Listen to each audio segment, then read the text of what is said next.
دوام نرمال رابطه جنسی سالم باید چقدر باشه؟ سکس نرمال و مباشرت نرمال چقدر دوام کنه؟ اول باید ما یک تعریف از سکس داشته باشیم. مقاربت جنسی یعنی چی؟ اکثر مردا تمایل دارن که رابطه جنسیشان 16 دقیقه دوام کنه، ولی معمولاً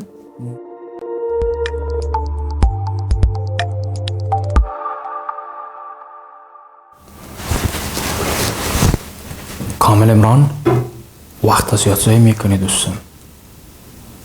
کامل عمران بچه هست که یک سگمنت را گاهی اوقات در 6 ساعت به ما ثبت میکنه و این کارش خیلی قابل نیکوهش است.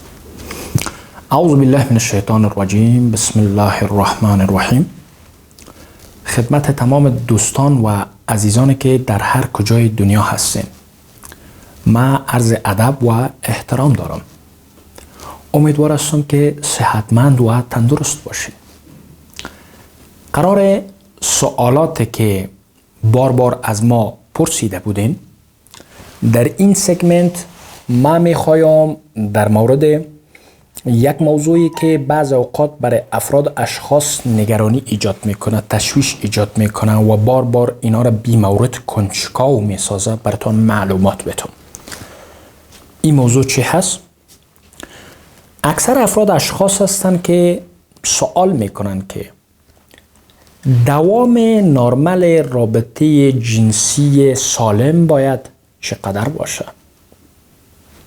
یعنی دو فرد که رابطه جنسی سالم در یک محیط مسئول و آرام می داشته باشن، کدام نگرانی نمی داشته باشن، هر دو طرف سالم هستن، سکس نرمال و مباشرت نرمال چقدر باید دوام کنه؟ این سوال هست. به خاطر جواب دادن به این سوال باید مقدمه را ارائه بکنم. افراد اشخاصی هستند که تمام هوش و حواسشان فقط و فقط متمرکز بر رابطه جنسی هست، خصوصا در جایایی که فقر جنسی زیاد باشد، در جایایی که سکس و مباشرت یک تابو باشد، جوامعی مثل افغانستان، پاکستان، هندوستان، بنگلادش و سایر کشورها. این افراد کنجکاوی بی مورد دارند. میکانیزم های کاذب محافظتی مغز فعال میشه. اینا ببینی که از هر کس پرسان میکنه رابطه جنسی تو چقدر دوام میکنه، طول آلت تناسلی تو چقدر هست، در مورد بطور مثالی که دوام انزال تو چقدر هست. به این سوالات دوستایش که جواب مثلا به این آدم ارائه نشد، این فرد گوگلینگش رو میکنه، در اینترنت میپاله، در یوتیوب میپاله، به 10 سایت مراجعه میکنه و در نهایت همه این تحقیقات را که فرد اجرا میکنه سود برش نمیرسانه جزی که تاثیرات تخریب کننده و مخرب در رابطه جنسیش داشته باشه و در پهلوی از او یک اضطراب اجراعات جنسی را پیش از این فرد ایجاد کنه، اعتماد به نفس جنسیش را کم بسازه و در سیر از اینمی فرد امکان داره پیشش مشکلات نعوذ، مشکلات در ارگازم، مشکلات در لذت بردن از رابطه جنسی و زود انزالی موجود بیاید. بنابراین در مورد هر چیزی که شما بیش از حد کنجکاوی کنین، بی مورد بپرسین، زیاد تحقیق بکنین، زیاد عمیق شوین، این خودش محراقات منفی و فایرنگای منفی و سیمپیچی منفی را در مغز فعال میکنه و رابطه نرمال جنسی را خدشه‌دار میسازه و بالایش آسیب دوستون وارد میکنه. خب اول باید ما یک تعریف از سکس داشته باشیم. مقاربت جنسی یعنی چی؟ سکس دفینیشن، تعریف از مقاربت جنسی چی هست؟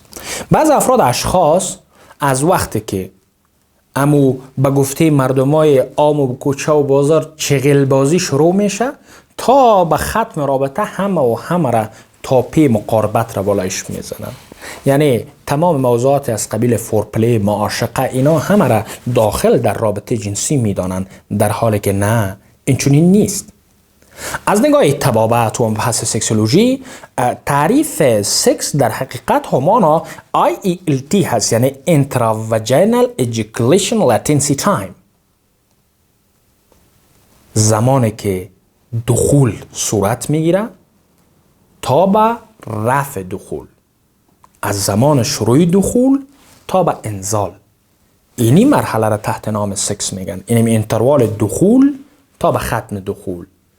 با استفاده از استاپ واچ باید تثبیت شود. یک فرد استاپ واچ موبایل خود باید بانه از هنگام دخول تا به ختم دخول که چقدر رابطه جنسی دوام میاره. به اساس از همین شاخص هست که زود انزالی تثبیت میشه، دیر انزالی تثبیت میشه و دوام نرمال رابطه جنسی تثبیت میشه. آمار مختلفی وجود داره. تحقیقی که در سرتاسر دنیا در بالای اکثر مردا و خانم‌ها صورت گرفته، اکثر مردا تمایل دارن که رابطه جنسیشان 16 دقیقه دوام کنه، ولی معمولاً 9 دقیقه دوام میکنه از زمان دخول تا انزال. ولی اوسطی که گرفته شده، دوام رابطه جنسی یک مرد چیزی که میخواه معمولاً 5.7 دقیقه هست. آمار که میگم همه نظر بر ریسرچ های هسته که بالای تعداد کثیر مردها و زنها در قسمت های مختلف دنیا صورت گرفته. در پلیازو اکثر خانم ها تمایل دارن که رابطه جنسیشان بین 10 الی 25 دقیقه دوام بکنن. ولی نظر به نژاد، نظر به منطقه، نظر به فاکتورهای محیطی و نظر به کشورها فرق میکنه. نظر به ریسرچی که صورت گرفته، کمترین دوام رابطه جنسی را کشور ترکیه داشته و بیشترین دوام رابطه جنسی را انگلستان داشته. نکته بسیار مهم دیگه است که هیچگاه شما دوام رابطه تان به اساس صحبت های دیگران قضاوت نکنید. مثلا یک نفر پف میکنه، دروغ میگه. کاکای 70 ساله را میبینی که میگه رابطه جنسی من نیم ساعت دوام میکنه. اگر حقیقتا هم نیم ساعت دوام کنه یک چیز غیر نرمال هست، ولی در اصل یک چیز دروغ هست. اکثر چیزهایی که ما در مورد مقاربت میشنویم و میبینیم قسمت اعظمش جنبه اکادمیک نداره، علمی نداره، فقط افواس، موضوعات مبالغه آمیز هست و خلق کننده تشویش هست. کسایی که تشویش های جنسی اکثرا برشان ایجاد بشه، بیشترشان کسایی است که پورن ادیکشن داره، اعتیاد به فیلم های برهنه داره، اعتیاد به فیلم های سکسی می داشته باشن. اینا وقتی که تماشا میکنه یک فیلم را، دوام رابطه را وقتی که اونجا میبینه، ماهیت رابطه را وقتی که در اونجا میبینه، در پلی از او راهکارها و شیوه های جنسی که به اساس میتودهای گرافیکی تهیه میشه در اصل، ولی فردی را میبینه و در پلی از او اندازه آلت طرفین را، آلت تناسلی طرفین را که از روی از او فیلم های گرافیکی این مقایسه میکنه و این را با خود در محاسبه قرار میده، این میجاست که مریض میشه که او را سیکو و ای را سیکو، در حال که نمیدانه که امو فیلم ها هسته که او مردم ها از طریق از اونمو سر از اینمو تو جوانکا بزنس کردن میرن. پورن ادیکشن یا اعتیاد به فیلم های برهنه یکی از جمله معمول ترین اعتیاد ها را در عصر امروز در دنیا در جوامع متمدن و در جامعه در حال انکشاف تشکیل میده. بنابراین مهم نیست که شما در مورد رابطه جنسی از کی میشنوین، دوام رابطه کی با خانمش چقدر هست، در فیلم برهنه‌ای که تماشا میکنین رابطه چقدر دوام کرده و بعض اوقات شما خود سرانه به طور مثال به بعض دواها و به بعض مثلا چیزای گیاهی و رفتن به پیش حکیم و رفتن به دهها جای دیگه روی میارین. اینا همه غیر اکادمیک است، غیر علمی است. مهم ساتیسفای کردن طرفین هست. از یک رابطه جنسی اگر طرفین هر دویش امو 4 مرحله سکس را که از یک مرحله تنبیه شروع تا مرحله اروزر تا مرحله اورگازم تا مرحله رسولشن، از یک مرحله به طور مثال تحریک شروع تا به مرحله مثلا تنبیهات جنسی تا به مرحله به طور مثال رسیدن به اوج شهوت و تا به مرحله حل شدن و رفع شدن و ارضا شدن، هر دو طرف وقتی که تجربه کرد ای ولو که 2 دقیقه باشه، 5 دقیقه باشه، 10 دقیقه باشه، هر دو طرف وقتی که قناعت حاصل شد گپ خلاص است. هیچگاه خصوصیت های منحصر به فرد یک زوجین با زوجین دیگه قابل قیاس نیست. ولی اگر شما به شکل مداوم در جریان مقاربت جنسیتان رابطه‌تان خیلی کوتاه هست، دوام انزال یک مرد کمتر از 1 دقیقه در اکثر رابطه‌های جنسیش می باشه، دوام انزال یک مرد بیشتر از 20 دقیقه در اکثر رابطه‌های جنسیش می باشه، در جریان مقاربت جنسی مشکلات نعوذ می داشته باشه، مرد یا زن به اوج شهوت در جریان مقاربت جنسی نمی رسه، در پلی زو پیش یک مرد در جریان مقاربت جنسی اختلال در نعوذ یا استاد شدن درست سیستم تناسلی ایجاد میشه، کم میلی جنسی در مرد ایجاد میشه، کم میلی جنسی در زن ایجاد میشه، اضطرابات جنسی مرد می داشته باشه، ترس در پیش خانم ها از مقاربت جنسی ایجاد میشه و این برای هر دو طرف استرس و نارامی را ایجاد کرده. اینا باید سر بزنن به 3 کاتگوری از دکتر صاحبا. نمبر اول سکسولوژیست، متخصص امراض جنسی.